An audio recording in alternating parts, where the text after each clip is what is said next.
Pinasaringan si Lala Soto, 11 days na nga lang baka mabawasan pa depende sa joke ninyo. TV host na si Luis Manzano, nagpaalala sa mga studio audience sa game show na, It's Your Lucky Day, patungkol sa mga binibitawan nila na joke. Sa segment na pang malakasyon, naghanap ang mga hosts ng audience na may mga jokes upang maglaro sa naturang programa. Kaya Lucky Stars, hanapin nyo na sa ating studio audience ang mga lucky players na may pinakapaandar na joke o knock-knock, wika ni Luis. Sandali lang po, ang kailangan po namin ay joke, o di kaya knock-knock, pakiusap po sa mga joke na bibitawan ninyo. 11 days na nga lang baka mabawasan pa depende sa joke ninyo, paalala naman ni Luis sa mga audience.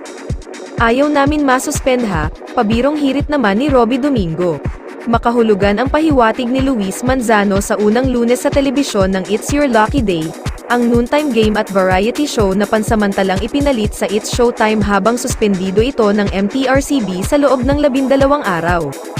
Noong Sabado, October 14, 2023, ang pilot telecast ng It's Your Lucky Day. Natawa ang manonood sa sinabi ni Luis na, first time sa lahat ng shows ng ABS-CBN, kahit sa buong industriya, hindi pa tayo natatapos ng unang episode, ma-announce na natin ang huling 2 linggo. Ngayong Lunes, October 16, muling nagbiro si Luis nang sabihin ito ang unang Lunes na kasama ninyo kami sa pananghalian kaya gagawin nating maswerte ang pagsisimula ng week natin na ito. Tinawag ni Luis ang kanyang co-host na si Melay Cantiveros.